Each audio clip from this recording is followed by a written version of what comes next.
Buenas, nosotros somos estudiantes de la Universidad de Pamplona. Ella es Vivian, Paola y quien les habla, Alejandra. Nosotros vamos a presentarles cómo se realiza la práctica del laboratorio de electromagnetismo llamada Ley de Ohm. Para esta práctica es importante tener en cuenta los materiales a utilizar. Tenemos el multímetro, las puntas de multímetro, el protoboard, las resistencias, los cables de conexión y la fuente de voltaje.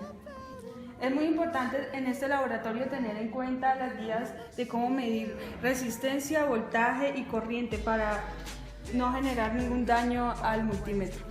A continuación, daremos inicio a realizar el laboratorio Ley de Ohm. Procedimiento. Primera parte. Primero, selecciona una resistencia. Utilizando el código de colores decodifica el valor de la resistencia y anota este valor en la primera columna de la tabla número 1. Primero, no olvides elegir las resistencias acorde a las condiciones pedidas en la tabla. Hallamos su resistencia teórica con ayuda de la tabla de colores y la medida ubicando la resistencia en el protoboard, cada extremo en un nodo, poniendo 12 voltios en la fuente de energía y se colocan los cables de conexión correctamente como se indica en la guía para medir corriente en el multímetro. Con los valores obtenidos ya podemos hallar la tensión por medio de la ley de Ohm. Parte 2. En este cuadro podemos observar que nos piden 3 resistencias, pero a diferencia del cuadro anterior, aquí no deben seguir ninguna clase de restricción. Sin embargo, debe tener cierta cercanía para poder realizar las resistencias en circuito mixto y las otras 2. Entonces nos piden una resistencia codificada, la cual vamos a hallar de la misma forma como lo habíamos hecho anteriormente, y una resistencia medida que hallaremos haciendo el siguiente montaje en el multímetro. Teniendo los datos de la resistencia codificada y la resistencia medida, procedemos a hallar el porcentaje de error. Este lo hallamos con el medido menos el codificado sobre el codificado, todo esto multiplicado por el 100%, lo cual nos va a dar el porcentaje de error.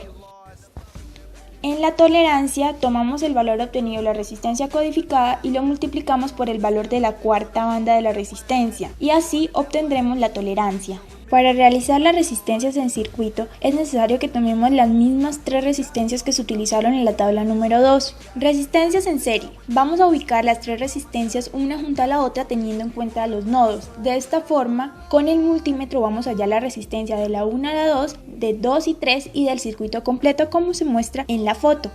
Resistencia en paralela. Vamos a ubicar las 3 resistencias una enfrente de la otra de tal forma que compartan los nodos. De esta forma vamos a medir primero R1 y R2 retirando la resistencia número 3 y luego la 2 y la 3 retirando la resistencia número 1 para esta medición, y en la resistencia número 1, 2, 3 si tenemos el circuito armado completamente para hallar este valor. Resistencias en circuito mixto. Para esta vamos a ubicar las resistencias como se muestra. Enseguida procedemos a calcular las resistencias de la 1 a la 2, de la 2 a la 3 y del circuito completo. Para finalizar, nos piden realizar la gráfica de la resistencia y la corriente. Entonces podemos analizar que a medida que aumenta la resistencia, disminuye la corriente.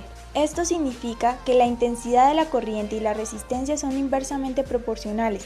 Por ende, si la resistencia aumenta, la intensidad de la corriente disminuye, pero solo funciona cuando el voltaje es constante.